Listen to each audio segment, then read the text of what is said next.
Hi, this is Namrata Zakaria. Welcome to CHIC MAGNET.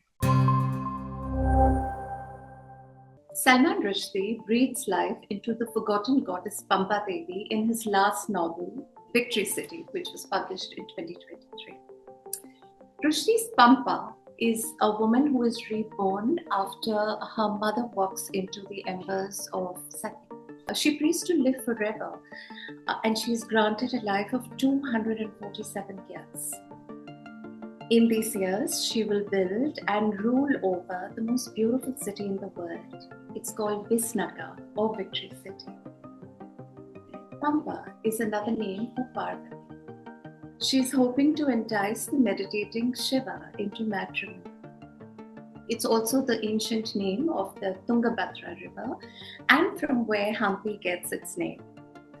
It's no surprise that the noted textile advocate Lavina Baldota named her newest exhibition Pampa Textiles of Karnataka.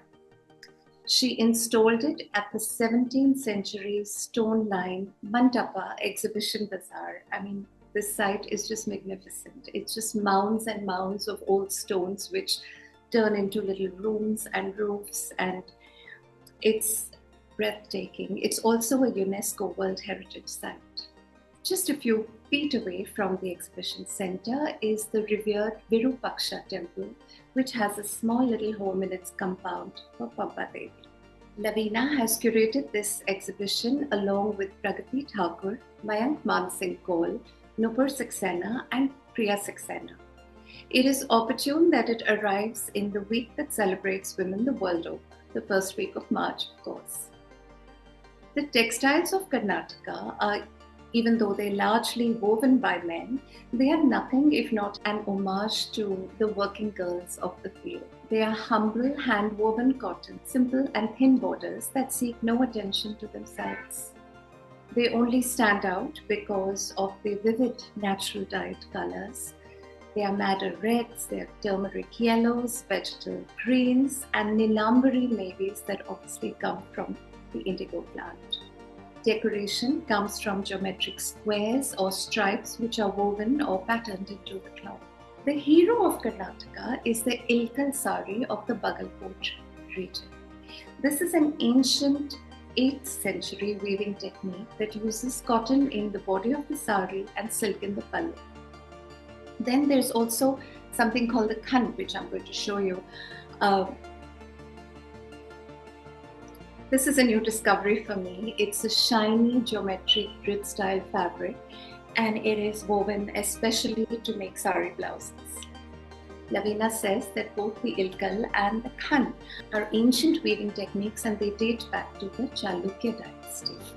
You know, in the shimmer of the Banarsis of the north and the Kanjivarams of the south, the humble Ilkal gets forgotten. It doesn't get too much attention, but it is truly a connoisseur's must-have. The specialty of the Ilkal is that the body warp and the pallu warp are hand-looped together on the loom itself. This is a technique called the topiteni. Sometimes it's called the kondi, which is actually a 3-shuttle technique that is used to change the fabric composition from cotton to silk. The second thing is that the pallu is almost always red, and it has a triangle shape to resemble the temple domes of the Hindu temples of the south. The Topiteni pallu is a greatly respected and in Karnataka, and is actually considered to be a symbol of the state.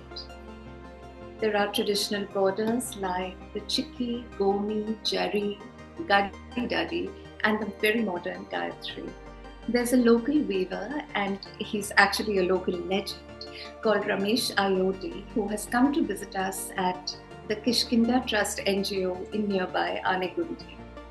I have fallen for, and I've actually purchased a very modern and a very minimalist black-white Ilkal sari from him. At the Anegundi's beautiful compound, I'm showing off my new sari to the other journalists, my friends.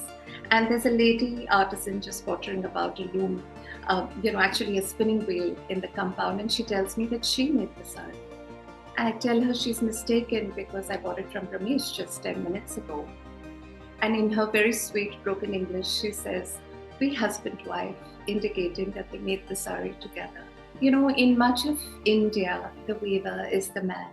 And I think this was really a penny drop moment for me, meeting Ramesh and his wife, because even though the weaver is a man, his assistant is always his wife. She does the spinning. She is the bobbin roller. And all of these are pre-loom activities which sort of puts the yarn into the shuttle. Then the weaver, the male weaver, sets up the shuttle on the big wooden frame that is the loom, and he starts weaving with this beautiful clickety-clack sound. It's almost like a rap song. Uh, I think then one can say that the handloom sari is really the work of Shiva and Parvati. And Parvati, or Pampa, is always forgotten in the shadows.